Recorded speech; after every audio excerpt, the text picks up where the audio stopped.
Bismillahirrahmanirrahim. Assalamualaikum warahmatullahi wabarakatuh.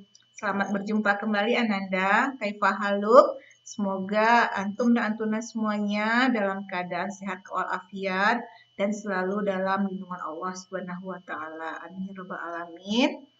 Baiklah, sebelum kita lanjutkan pertemuan kita kali ini, marilah selalu dalam hati kita masing-masing dalam keadaan berzikir mengingat Allah dengan merendahkan diri, rasa takut, tidak keras suara, pagi petang jangan lalai. Semoga Allah selalu meridhoi apapun yang kita lakukan. Amin ya rabbal alamin. Baik Ananda, di kelas 11 ini insya Allah Ustazah diamanatkan untuk mengampu kembali pembelajaran PPKN. Nah, jadi kita tidak perlu berkenalan kembali ya. Langsung saja kita akan masuk kepada pembahasan mata pelajaran kita ini. Sebagaimana yang dulu sudah pernah Ustazah sampaikan di kelas 10, bahwa dalam membahas pelajaran PPKN itu tidak terlepas dari 4 pembahasan pokok ya.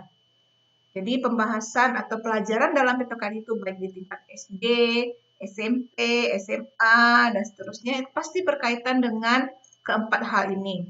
Yaitu kita akan membahas materi-materi yang berkaitan dengan Pancasila, akan mempelajari juga hal-hal yang berkaitan dengan Undang-Undang Dasar 1945, kemudian kita akan mempelajari tentang Bhinneka Tunggal Ika, dan juga pembahasan tentang Negara Kesatuan Republik Indonesia. Jadi akan selalu berkaitan dengan keempat hal ini setiap kita mempelajari materi PPKN.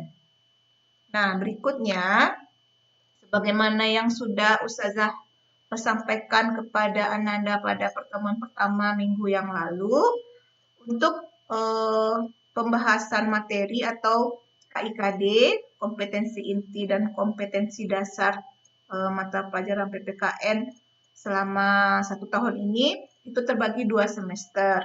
Yang mana semester 1 terdiri dari 4 bab, dan nanti semester 2 terdiri dari 2 bab. Nah, ini pun sudah Ustazah minta Anda semua untuk menyalinnya di buku catatan.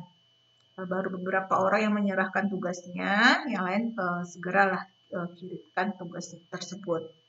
Nah, semester 1 ini keempat judul tersebut adalah yang sudah Anda tulis juga di buku catatan. Yang pertama nanti kita akan membahas tentang harmonisasi hak dan kewajiban asasi manusia dalam perspektif Pancasila. Dalam bab pertama ini nanti akan ada 4 sub pokok pembahasannya, yaitu konsep hak dan kewajiban asasi manusia, substansi hak dan kewajiban asasi manusia dalam Pancasila. Kemudian akan kita lihat pula nanti beserta videonya kasus-kasus pelanggaran hak asasi manusia yang pernah terjadi di Indonesia. Dan terakhir di bab 1 akan kita bahas bagaimana upaya penegakan hak asasi manusia khususnya di Indonesia. Selanjutnya nanti di bab 2-nya akan kita bahas tentang sistem dan dinamika demokrasi di Indonesia. Di bab 2 ini terbagi dari 3 subbab, yaitu yang pertama hakikat demokrasi itu seperti apa, kemudian bagaimana dinamika penerapan demokrasi di Indonesia, dan seperti apa pula cara kita membangun kehidupan yang demokratis di Indonesia. Selanjutnya, di bab 3 akan kita pelajari tentang sistem hukum dan peradilan di Indonesia. Ini juga terdiri dari 3 subbab. Yang pertama akan kita bahas bagaimana sistem hukum yang ada di Indonesia saat ini. Kemudian kita bahas pula di sub B-nya sistem peradilan di Indonesia. Nah, nanti kita bahas lebih lanjut apa sih bedanya sistem hukum dengan sistem peradilan. Anda akan mengetahuinya di bab 3 nanti ya. Dan terakhir di bab 3 akan kita bahas tentang seperti apa sikap yang sesuai dengan hukum yang berlaku di Indonesia. Nah, terakhir nanti di semester 1 akan kita bahas peran Indonesia dalam perdamaian dunia. Di sini terbagi dari 4 subbab. Yang pertama itu kita lihat bagaimana peran Indonesia dalam menciptakan perdamaian dunia melalui hubungan internasional. Nah, Jadi seperti apa sih Indonesia berhubungan dengan negara lain untuk berusaha bersama-sama menciptakan perdamaian dunia. Kemudian yang kedua akan kita bahas peran Indonesia dalam menciptakan perdamaian dunia melalui organisasi internasional. Organisasi internasional apa saja yang diikuti Indonesia baik di tingkat regional, di tingkat multilateral maupun di tingkat bilateralnya ya. Nah, yang ketiga nanti kita bahas tentang perjanjian internasional yang dilakukan Indonesia dengan negara-negara lain. Dan yang terakhir akan kita bahas di semester 1 ini bagaimana kedudukan perwakilan diplomatik Indonesia. Jadi inilah pokok-pokok pembahasan atau kompetensi inti dan kompetensi dasar yang harus Anda kuasai selama semester 1 dalam pembelajaran PPKN. Nah, berikutnya akan kita langsung bahas ya Nanda, bab satunya dengan judul Hak Asasi Manusia dalam Perspektif Pancasila. Nah, sebelum kita membahas ini, biar kita termotivasi untuk belajar dan kita harus tahu dulu untuk apa sih kita mempelajari tentang hak asasi manusia ini, apa sih gunanya gitu. Nah, jadi Anda harus mengetahui tujuan pembelajarannya untuk apa. Nah, ini juga sudah Ustazah minta Antum dan Antuna menyalin di buku catatan kemarin ya. Nah, baik kita ulang kembali bersama-sama di sini ya. Jadi, untuk apa kita mempelajari bab tentang hak asasi manusia dilihat dari perspektif Pancasila? Itu agar Ananda sebagai peserta didik dapat meningkatkan kepedulian terhadap hak asasi manusia secara signifikan. Secara signifikan itu artinya secara lebih mantap gitu ya. Nah, kemudian juga diharapkan Ananda dapat menguraikan berbagai macam hak dan melakukan analisis terkait keterpenuhan hak-hak tersebut. Jadi hak asasi manusia itu ada bermacam-macam Ananda. Apa-apa saja dia. Nah, setelah kita mempelajari bab ini, tentu Ananda semua akan mengetahuinya. Kemudian nanti kita analisis ya bagaimana apakah hak-hak tersebut sudah terpenuhi di Indonesia yang bermacam-macam hak itu ya.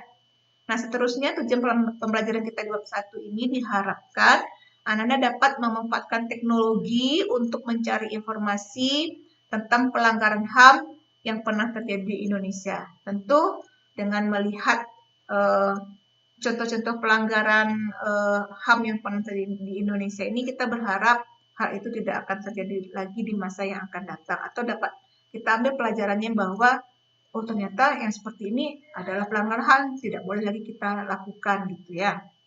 Nah, selanjutnya tujuan pembelajaran kita di bab 1 ini diharapkan Ananda dapat mencari putusan dari kasus-kasus pelanggaran HAM yang telah inkrah di Indonesia. Yang telah inkrah itu artinya adalah keputusan terhadap pelanggaran HAM yang sudah mempunyai kekuatan hukum tetap di pengadilan. Nah, jadi dengan bab 1 ini Anda bisa mengetahui hal tersebut.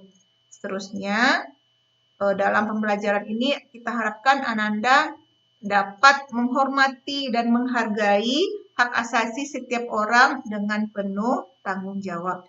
Jadi inilah tujuan pembelajaran atau gunanya kita mempelajari bab 1 ini Ananda. Nah, sebagaimana yang sudah disebutkan tadi, dalam bab 1 ini ada 4 macam subbabnya ya, yang sudah kita bacakan bersama tadi.